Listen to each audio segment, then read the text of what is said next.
네, 우리가 논밭을 읽어본 사람들은 다 알 겁니다. 밭에 씨를 뿌리고 또 여러 가지 작물을 재배하다 보면 느끼는 게 있지요. 오늘 씨를 뿌린다라고 해서 내일 싹이 바로 나는 건 아니라는 것을 느끼게 됩니다. 그럼에도 불구하고 농부는 씨앗을 뿌립니다. 그리고 믿고 기다립니다. 왜냐하면 그 씨앗 속에 하나님이 넣어주신 생명의 약속이 있기 때문입니다. 씨앗은 반드시 싹이 튼다. 이 믿음이 있기 때문에 바로 눈에 보이지는 않지만 여러분은 오늘 또 마늘도 심고 깨도 심습니다. 기도도 그렇습니다. 오늘 우리가 기도한다고 해서 내일 바로 응답이 오는 건 아닙니다. 때론 아무 소식이 없어 답답하기도 하고 우리를 모른 척하나라는 그런 생각이 들기도 합니다. 기다리다 지쳐 우리는 이제 그만하자. 또 옆에서 얘기합니다. 기도해도 소용없어. 그러나 성경은 오늘 우리에게 말씀하고 계시죠. 항상 기도하고 낙심하지 말아야. 이게 예수님께서 오늘 저와 여러분에게 주시는 말씀입니다. 기도는 우리가 그냥 허공에 던지는 말이 아닙니다. 기도는 믿음의 밭에 씨를 심는 일과 같습니다. 하나님은 그 씨앗을 결코 잊지 않으시고요. 씨앗이 흙 속에 썩어서 싹이 나고 자라나듯 우리의 눈물과 한숨 속에 감춰진 그 기도는 하나님께서 정하신 그 때가 되면 반드시 싹을 틔운다는 것을 여러분 기억하시기를 바랍니다. 그 싹이 바로 하나님의 응답이고 그 응답 안에 우리가 기다리던 은혜가 시작되는 겁니다. 오늘 성경 말씀입니다. 한 도시에 하나님도 두려워하지 않고 사람도 무시하는 재판관이 있었습니다. 이 재판관의 모습을 보면 그 도시의 상태를 어느 정도 유추할 수 있습니다. 하나님을 두려워하지 않는 지도자 아래에서 그 도시는 율법이 침묵하는 그런 사회였고 정의가 거래되는 그런 곳이 되었습니다. 재판은 공의가 아니라 이익에 따라 굴러갔던 도시. 가난한 이의 호소는 아무도 들어주지 않는 그런 도시였습니다. 불의가 일상이 되고 침묵이 지혜처럼 여겨지던 도시. 그 도시에 대해서 예수님께서 말씀합니다. 돈 있는 자는 부유해지고 약한 자는 스스로 입을 막아야지만 사는 그런 도시에 돈 많고 힘 있는 사람은 이기고 약한 사람은 입도 뻥끗하지 못하는 그런 세상, 그 세상에 주님께서 오늘 말씀한 거예요. 여러분, 우리가 살고 있는 세상은 어떤가요? 정직한 사람은 손해보는 것 같고 불의한 사람은 더 잘 되는 것 같고 정의는 땅에 떨어진 것 같고 불의는 큰 소리를 치는 그런 세상. 이런 세상을 만나면 우리는 한숨을 쉽니다. 세상이 불공평하다고. 아무리 열심히 정의롭게 살아도 쓸데없다고. 이런 탄식, 이 탄식이 오늘 비유 속에 나오는 과부의 탄식과 똑같습니다. 이런 탄식을 하는 과부에게 주님은 말씀합니다. 이 세상 재판관은 불의할지라도 하나님은 불의하지 않으신다. 하나님은 우리의 억울함을 들으시고 눈물을 결코 잊지 않으시는 분이십니다. 사람의 법정은 돈과 권력에 흔들리지만 하나님의 법정은 사랑과 정의 위에 굳건하게 서 있습니다. 하나님은 약자의 편이고 기도하는 자의 편입니다. 오늘 주님은 말씀합니다. 하나님께서 그들의 원한을 풀어주시지 아니하겠느냐. 하나님은 정의로우시며 그 정의가 세상을 새롭게 하신다는 약속의 말씀입니다. 한 과부가 있었습니다. 그녀는 가진 것도 없었고 도와줄 사람도 없었습니다. 그러나 포기하지 않습니다. 매일 재판관을 찾아가 말합니다. 내 원한을 풀어주소서. 이게 바로 믿음의 끈질김이죠. 여러분, 이 비유 속에 한 단어가 나옵니다. 이 과부가 나를 번거롭게 하니 내가 그 원한을 풀어주리라. 그렇지 않으면 늘 와서 나를 괴롭게 하리라. 늘 와서. 헬라어 성경엔 에르코메네라고 써져 있습니다. 이 말은 단순히 한 번 왔다 가는 것 이런 뜻이 아니고요. 계속 여러 번 포기하지 않고 반복해서 할 때 이 말을 씁니다. 그러니까 이 과부는 한 번 찾아온 사람이 아닙니다. 그녀는 날마다 끊임없이 하루도 거르지 않고 재판관을 찾아갔습니다. 이 에르코메네, 이 말에 예수님의 교훈이 담겨져 있는 거죠. 기도는 그저 감정이 생길 때, 일이 생길 때 하는 것이 아니라 믿음 때문에 계속해서 하는 행위라는 거예요. 이 여자가 재판관에게 향하는 발걸음을 멈추지 않았듯 우리의 기도도 하나님을 향해 계속해서 진행되어야 한다라는 말씀입니다. 하루의 끝에 기도하고 또 눈물로 기도하고 때로는 침묵으로 하나님과 함께 나아가는 것. 이게 계속 오는 믿음입니다. 이 믿음은 포기하지 않습니다. 응답이 없어도 그 길을 멈추지 않습니다. 이 믿음이 결국에는 불의한 재판관의 마음도 움직였습니다. 사랑의 하나님께서 이 끈질긴 믿음을 외면하시겠습니까? 기도는 하나님을 움직이는 주문이 아닙니다. 기도는 하나님이 우리 안에서 일하시도록 길을 여는 행위입니다. 여러분, 하나님은 이미 우리가 기도하시기 전에 일하고 계십니다. 그러나 우리가 기도할 때 그 일하심이 내 마음 안으로 들어오는 거죠. 기도는 하나님께 이 일을 해달라라는 요청이 아니라 하나님, 우리 안에서 하나님의 뜻을 이루어 주십시오라는 우리의 마음의 문을 여는 행위가 기도입니다. 농부가 밭을 갈아 엎듯 기도는 내 마음에 단단해진 흙덩이를 갈아 엎는, 부수는 일이 바로 기도입니다. 내 고집으로, 내 두려움으로, 때로는 내 원망으로 단단해진 우리의 마음을 부서뜨릴 때 하나님이 바로 그 자리로 들어오시는 거예요. 그래서 기도는 내 마음의 밭을 하나님께 내어드리는 일입니다. 하나님은 내 바깥의 문제보다 먼저 내 마음의 변화를 원하시고 또한 우리의 마음을 먼저 변화시키십니다.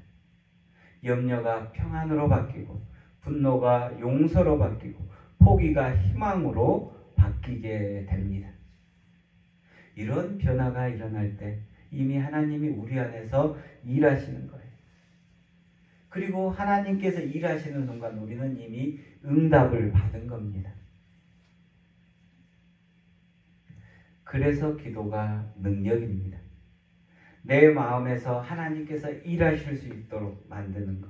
그리고 그 통로가 열렸을 때 응답은 이미 시작된 겁니다. 여러분, 그래서 여러분이 기도할 때 응답은 이미 시작된 거예요. 불의한 재판관도 결국 이 여인의 끈질김 앞에 굴복합니다. 이 과부가 나를 번거롭게 하니 내가 그 원한을 풀어주리라. 헬라어 원문을 보면 이 재판관이 말한 번거롭게 하다라는 말은 히포피아제라고 기록되어져 있습니다. 이 말은 어떤 말이냐면, 여러분 권투할 때, 권투 보셨죠? 권투할 때 상대방의 눈밑을 막 때리는 것을 이 히포피아제라고 기록합니다. 눈밑을 때리는 때 쓰는 말. 그러니까 이 여인이 자꾸 찾아와서 눈밑을 얻어맞는 사람처럼 정신이 어질어질하고 더 이상 버티지 못할 정도로 괴로웠다라는 그런 뜻입니다. 그러니까 이 여인의 기도는 하나님의 마음을 두드리는 끈질긴 믿음의 타격인 거예요. 끊임없이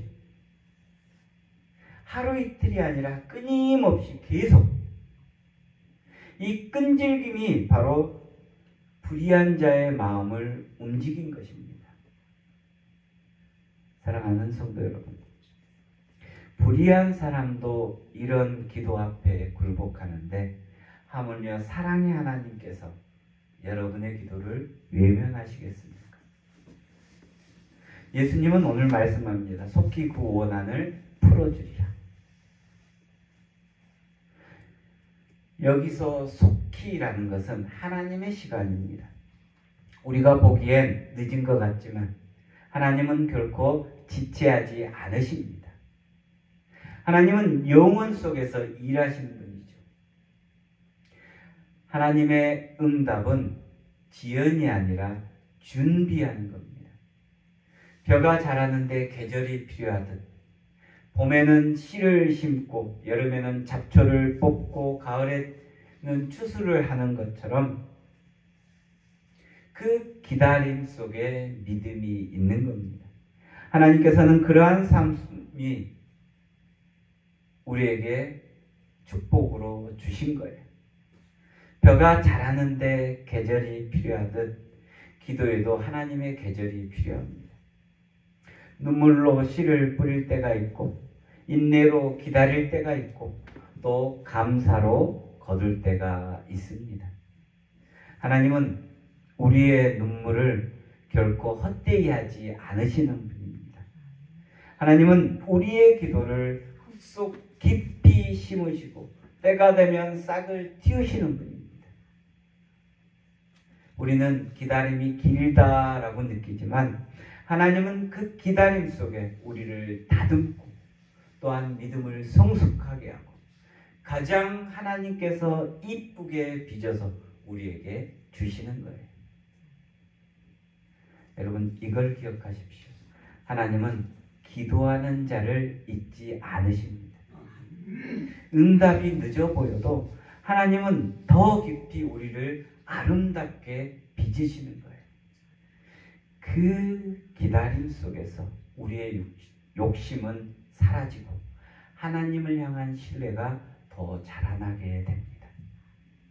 그리고 기다림 끝에 기도하는 사람이 받는 은혜가 있습니다. 그것은 단순한 물질을 뛰어넘어 하나님과 함께하는 복입니다. 하나님과 함께하는 복. 그래서 기도의 응답은 하나님의 임재인 거죠. 축복은 우리가 무언가를 소유하는 것이 아니라 하나님과 동행하는 것이 우리의 축복입니다. 주님이 나와 함께 하신다. 이 고백이 바로 우리의 참된 응답이 되는 겁니다. 여러분, 하나님의 시간은 느린 듯하지만 정확합니다. 하나님께서 정확한 때, 우리의 믿음이 무르익었을 때, 그 응답의 문을 열어주십니다. 예수님은 비유의 말씀 마지막에 이렇게 말씀합니다. 인자가 올 때 세상에서 믿음을 보겠느냐. 이 말씀은 그저